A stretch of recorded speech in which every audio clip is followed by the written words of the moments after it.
afternoon, dear colleagues, dear chair of the session. Usually the one who is the last in the session is the one who is beyond the time, so sorry for that.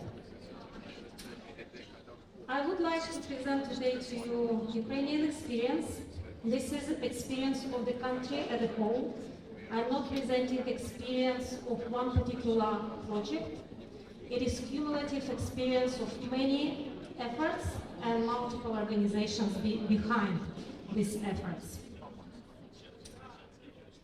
Unfortunately, achievements that Ukraine made towards decreasing burden of NCDs, and you will see now that there are many, they were significantly challenged by war, especially the current war. We are speaking about two waves of war. The war started in 2014 and then continued with full-scale invasion of Russian Federation to Ukraine. And please keep these 2 years in mind, 2014 and 2022. Due to the lack of time of my presentation, I won't be able to present all the achievements Ukraine made so far. I will talk briefly about achievements in tackling 4 main behavioral risk factors: communication, as well as interventions in clinical settings. Ministry of Health leadership in addressing NCDs in Ukraine and establishment of intersectoral collaboration was key for many successes I will be presenting. Comprehensive national action plan on non-communicable diseases to achieve sustainable development goals that was approved in 2018 was one of the results of such collaboration and supported then all further national efforts. So speaking about tobacco control, Ukraine ratified FCTC in 2006, which laid solid foundation for many initiatives that took place after it. Since 2010 and 2017, and during this time, there were many tobacco control policies were implemented, such as increases of tax, ban of smoking in public places, prohibiting tobacco advertising, except on the internet, promotion and sponsorship of the tobacco products were also banned. There was significant increase in median price of tobacco products by almost 70%. Among adults, exposure to tobacco marketing and exposure to second-hand smoke in the workplace, home and public places were significantly declined. Due to all these measures that were implemented in Ukraine, tobacco prevalence decreased by 20%, and that was documented by 2 waves of global tobacco surveys that were conducted in Ukraine in 2010 and 2017.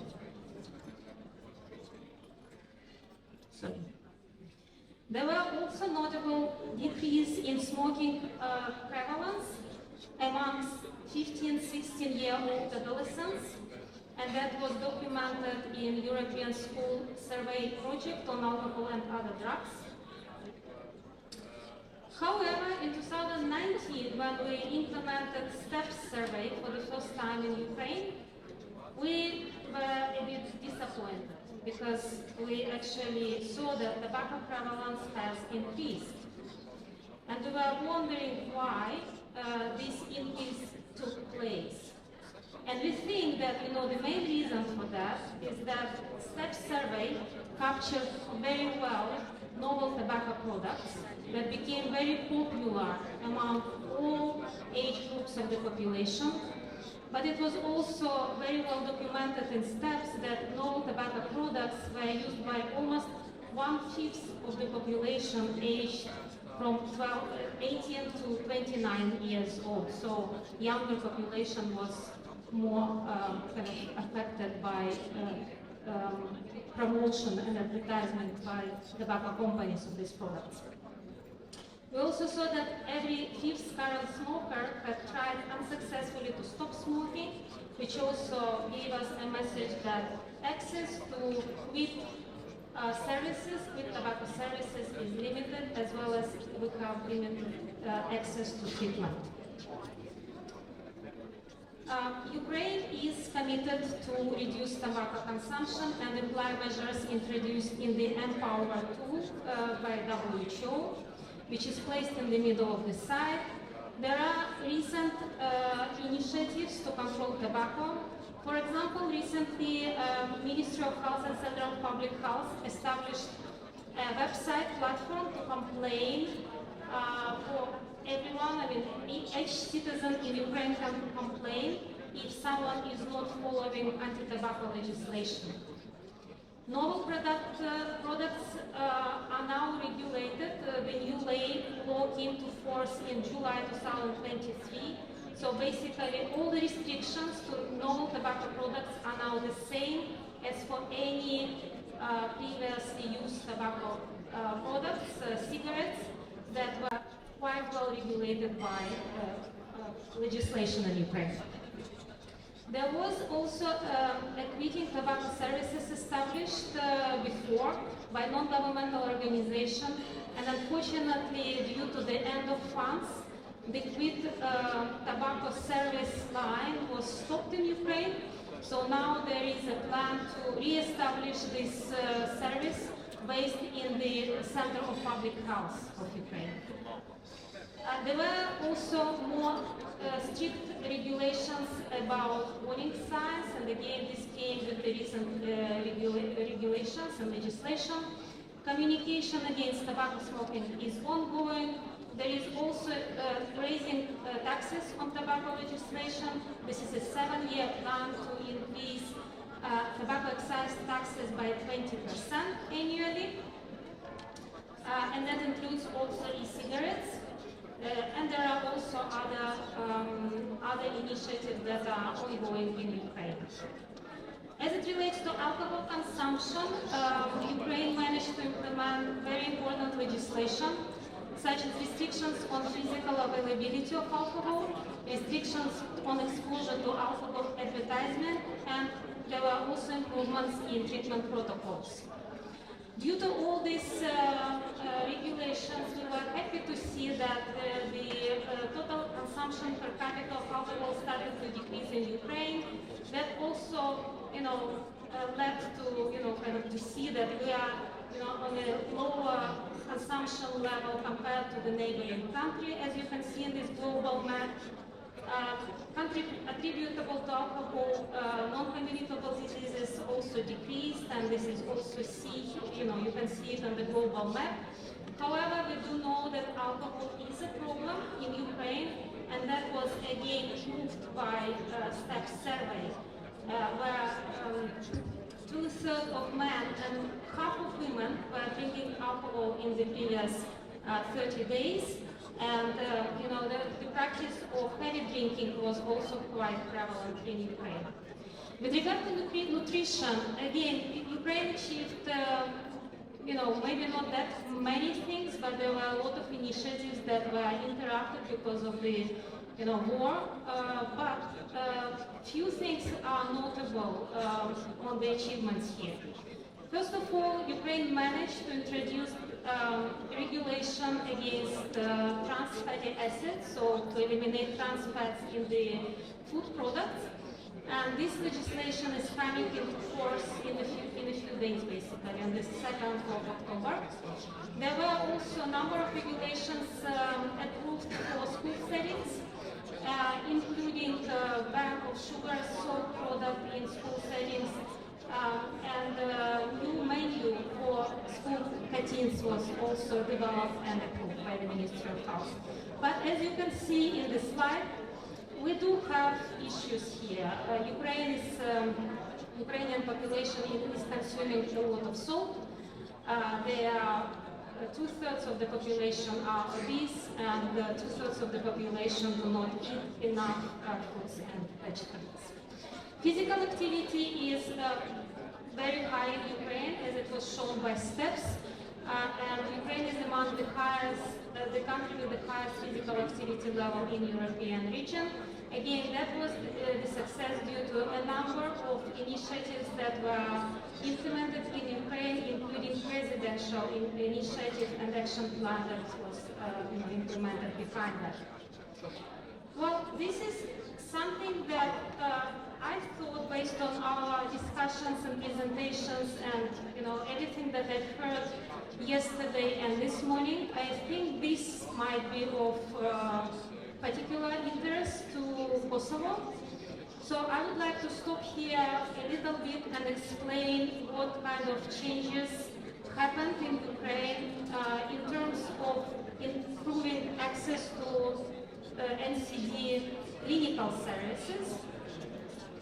So in 2015, despite the beginning of the war, Ukraine started a major healthcare reform aimed to improve access to healthcare services and towards achievement of universal health coverage.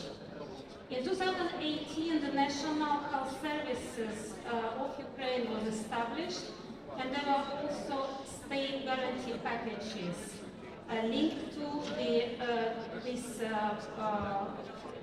services, so that the National Health Service of Ukraine was offering packages, and clinics that are able to implement these packages could apply for receiving funds and for delivering services to the population. This is what we call money follows the patient principle in Ukraine. So what was done for NCDs, and in particular, and NCD was a key and a priority for the primary health care delivery. In terms of NCD, there was in the primary health care package, 3 laboratory tests were included, as well as very important NCD medicine reimbursement system and program was established that is called Affordable Medicines Program in Ukraine. And this program is providing medicines to treat cardiovascular diseases, asthma, diabetes type 2, mental health a bit later, and other diseases. There were also a lot of attention to improving access and services at the secondary and tertiary level of care. And so 2 priority packages were developed. Priority packages meaning that clinics who were able to provide care for patients with these conditions were receiving more money, or the amount of funds they were receiving were higher than for any other diseases. So packages for stroke and heart attack were prioritized for these clinics, and there were also additional packages for emergency and oncology. In parallel, there was a lot of attention to improving management of non-communicable diseases in an integrated way. We've heard examples from other countries today. So it was in relation to, for example, hypertension, management of hypertension and diabetes. This, among other interventions, included implementation of brief interventions, motivational counseling, empowering of nurses, redistribution of functions within primary health care team, so that nurses can play a more active role in prevention, early detection, and management of non-communicable diseases patients. I would like to stress that, because of the reform, such services in the clinical settings were ongoing even during the wartime, even, during the full-scale invasion. Because of these mechanisms, financial mechanisms and organizational mechanisms, clinics were still able to provide care to patients, which was very important. Of course, as my presentation is very short, and this is my 2 last slides, and I cannot describe everything in detail here. But I would like to mention that really Ukraine made a significant effort to decrease non-communicable diseases. As you can see in this graph, starting from 2005 to 2014, there was a constant stable decrease of premature mortality for major non-communicable diseases. The war that started in Ukraine in 2014 affected this progress, as we can see in this graph. The war is a major stress for any society that leads to enormous human suffering. It doesn't help sustainable development of a country in any area, so it doesn't help in the area and cities as well. It is very difficult to conduct research in Ukraine in the current settings, and the information that we have is rather fragmented, but we are quite sure that prevalence of NCD risk factors are increasing. Our soldiers are provided with cigarettes as a part of their daily supply items. People try to smoke and drink alcohol to manage stress. Many are happy to eat what they can find to eat. We're not thinking about whether it's healthy diet or not. In terms of healthcare services, there was a devastating disruption of healthcare service provision in areas close to the active fighting, as many healthcare facilities were destroyed, and those facilities that were not physically affected, like medical staff, diagnostics and medicines, population from the affected zones are afraid to travel to healthcare facilities, even if health facilities are not physically destroyed. At the same time, in the central and western regions of Ukraine, we are providing safer place for millions of the internally displaced population, and as healthcare services receive a very high influx of patients in these areas, and again, that was service provision that had to be implemented in a very difficult war circumstances and a very low resource context. And finally, the impact of war on mental health is really huge. Mental health of every Ukrainian has been affected. Millions have been affected directly and severely traumatized. All groups of the population, including children. The need for increased access to mental health was clearly recognized. The First Lady initiative in Ukraine that is now ongoing to support mental health and psychological support